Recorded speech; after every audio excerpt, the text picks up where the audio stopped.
Attorney ano?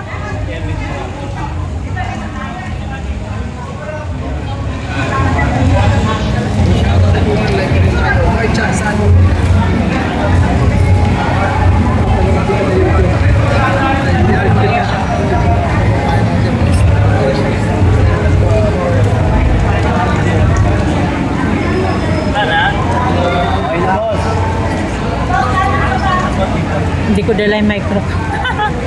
Ewan. Congressman sa Congress. Ito, pati pa po daw. Medyo may... Para marinig. Kilala mo na kayo, sir. Okay. So, magandang hapon sa ating lahat. Umuulan man pero hindi nawawala ang init sa mga puso ng mga Pilipino. Ako si Dr. Edwin Morales. Tayo po ay doktor ng filosofiya sa pamahalaan. At tayo po ay kasapi ng Reforma Pilipinas.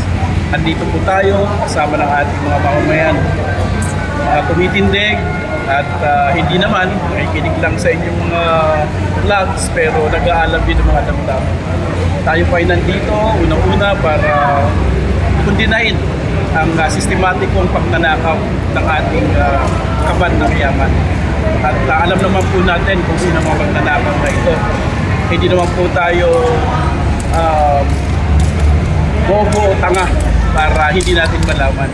At tayo nga po ngayon ay nandito sa Ground Zero at kahapon nga po ay nabalitaan natin na sa pressure po na ginagawa ninyo. Salamat sa mga vloggers.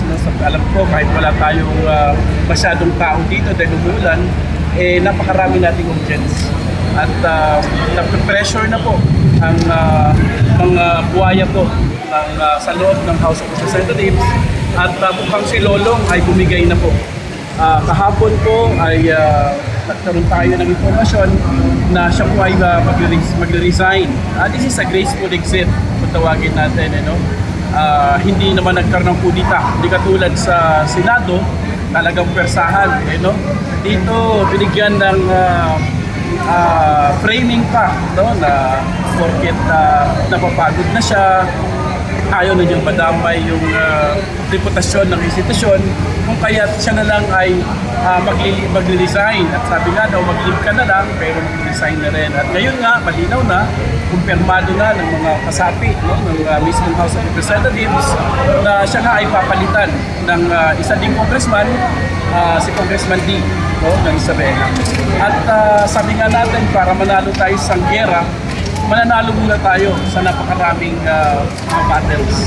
And this is one battle that took won. So, maraming salamat sa suporta ng ating mga mamamayan. Maraming salamat sa mga vloggers na dito ngayon. Patuloy tayo. Nasa tama tayong side ng kasaysayan. Itong pagkakataon na to ay hindi natin dapat ma-miss out. Sapagkat pagdating ng araw, kung tayo'y tatanda, katulad ko, I was 16. Noong 1986 at doon tayo sa EDSA. Noong 31 years old ako, nandun uli ako sa EDSA. At ngayon, sa pangatlong pagkakataon, isang pinakamalaking kontrobersya na talaga namang sabihin natin hindi naghahati, kundi nag-iisa sa taong bayan. Sapagkat sawan-sawa na tayo. Katatapos pa lang ng eleksyon, alam natin na ginisi tayo sa sariling mantika. Ang daming mga pera na lumabas, hindi gumastos sa mga politikong nakaupo. Ang ginamit ay pera ng pamahalaan. So ito ay classic na pagigisa sa atin, sa ating mantika. At alam natin na hindi naman lahat ito ay talagang pondo na para sa atin, kundi ang mas malaki pa, yung trilyon na ginamit nila at nawala sa mga ghost projects at mga dispalinghadong mga proyekto na tama na dapat yung mga proyekto na siyang magliligtas sa atin kapag tayo binabaha. Ang Pilipinas ay lumulubog, literally. Yung mayaman tayo, sir. Exactly. Kasi ginanakaw tayo sobrang yaman, Kaya lang, ang yaman natin, ang kumukuha lamang ay 10% to 15%. Mga oligarkiya sa business at oligarkiya sa ating politika. Kaya nga makikita ninyo, sukdulan na magkakapatid na nasa Senado sa 24 na senador. Ilan ang magkakapatid? Isa. Alam niyo na kung sino. Isa uli at isa pa. At isa pa. Apat. Dalawa. 8. kaya nang i-block ang confirmation ng isang treaty. Kasi kailangan mo 2/3, may 8 ka lang na umayaw, wala na tayong treaty. No, ganyan kalakas ang dinastiya. At bakit sila naging dinastiya? Kung titignan mo, ito rin yung mga may mga kamag-anak, mga magulang na naging politiko din. Ito na po. No? At tingnan natin ang ating mga businesses. Sino ang may-ari? No? So, ekonomiya at ang ating politika, ito ay kontrolado na. No? Nangiilan na lang sa ating mga mamamayan na talaga namang pinagpala ng Diyos. Habang ang lahat ay sukdulan ng kahirapan. Parang ironic nga kung makikita ninyo, ito ang sentro ng kapangyarihan.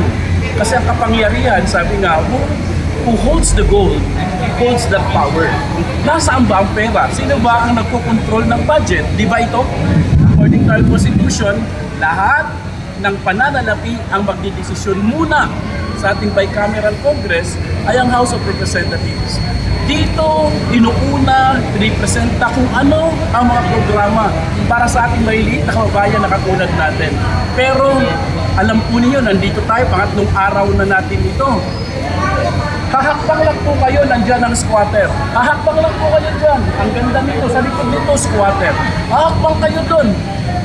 Payatas, squatter.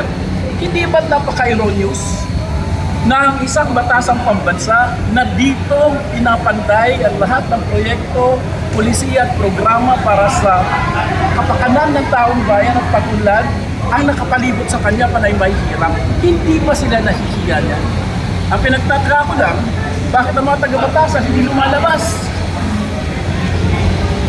Bakit hindi sila sumasama? Ba't kailangan pa na katulad kong taga Rizal ang pupunta dito para tumayo? At kayo na hindi naman taga dito. Sila yung unang ini-insulto dito. Ang Quezon City ang unang ini-insulto dito. Kasama na ang ating mga kababayan naghihirap. Habang sila, pinangalanda ka ng mga anak, imagine mo, di ba? Mayroon kang bill na 121,000, ilalabas mo isang bukos na pera, 1 million, tapos magtatawanan pa kayo. Pag hula-hulaan, laro ng mga nepo, 175,000 na bill. Hula-hulaan, apat ng mga tao, 175, di ba? Sobrang sukdulan na to.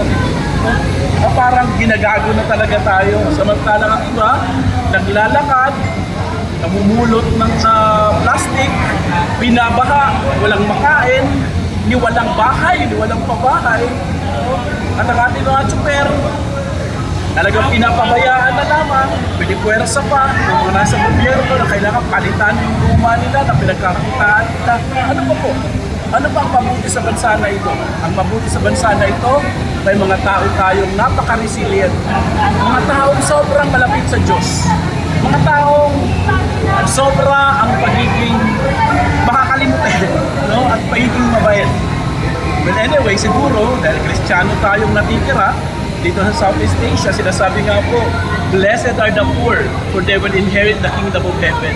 Kaya po siguro minarapat na tayo maging mahirap kasi ang gusto natin, manahin natin yung kayamanan. Pero sa tingin ko po, hindi ito kagustuhan ng Panginoon. Kagustuhan ng demonyo na siya nagkukontrol ng mga pera, programa, ng pag-unlad at para tulayan ang ating magandang buhay bilang Pilipinas na mayaman at Pilipinong magagaling. Kaya ito po ang nilalaban natin ngayon. Hindi po bukas, hindi po sa susunod na taon, kailangan po natin ngayon magkaisa. Paunti-unti po, meron tayong giyera dito. Hindi ito po giyera na dapat lumalakad po, kundi palitan po natin ang sistema. Alam po ninyo, kanina nag-vlog ako. Ang vlog ko po ay tungkol naman hindi na sa national. No, dapat tingnan din natin yung local government units. Alam niyo po ba na ang share sa NTA, wala pa po kasama yung kinikita nila sa corruption din sa local government ay 1.034 trillion. At sa SK pa lang po yung 10% na share ng SK sa lahat ng 42,185 barangay ay amounted to 20 billion. Imagine mo yung 20 billion. Sa SK, na wala namang ginawa. Sa SK pa lang yun, 20 billion. Kayo po ba may nararamdaman sa SK? O puro mga basketball na hindi natutuloy, imbes sa basketball ay nagiging boxing kasi iluto, etc. So, ano ho nakikita natin na kinabukasan ng bansang ito? Kung ang mga bata, mga SK, na kung saan lahat sila ay tuta pa na, bata pa lang tuta na ng mga politiko. Ang mga mentor ng mga to, ang alam ituro muna ay komisyon. 20% pinag-uusapan, 30% pinag-uusapan, SOP daw. Ano itong SOP na to? Is this the kind of the future leaders? Kung ngayon, maaaring hindi naging SK pa itong mga karamihan dito matutunda eh. Paano ko yung mga SK generation na ang alam ay SOP ang siyang mamuno sa ating bayan? Ano kaya ang mapupuntahan natin? So ito po yung ating panawagan. Ang problema po ay sistema. Ito po ay magpapatuloy kung hindi natin itututuldukan. At siguro tama na, nakakapagod na yung people power. Pinakahuli na siguro ito, sir. Di ba? Na dapat tuldukan na natin ito. Dapat sama-sama na tayo. Dapat sabihin natin, pagkatapos nito, hindi lang ito changes ng musical chair, hindi ito larong trip to Jerusalem na mag-aagawan tayo, pagtigil ng tugtog, mag-aagawan tayo ng mga upuan. At kung sino mauna na maupo, kanya na yung upuan. Pero walang magbabago. Kaya nga natutuwa ako na nandito yung mga retired generals. Yung ating mga retired generals, wala na, nakuha na nila yung kanilang apex. They are honorable people, they are gentlemen.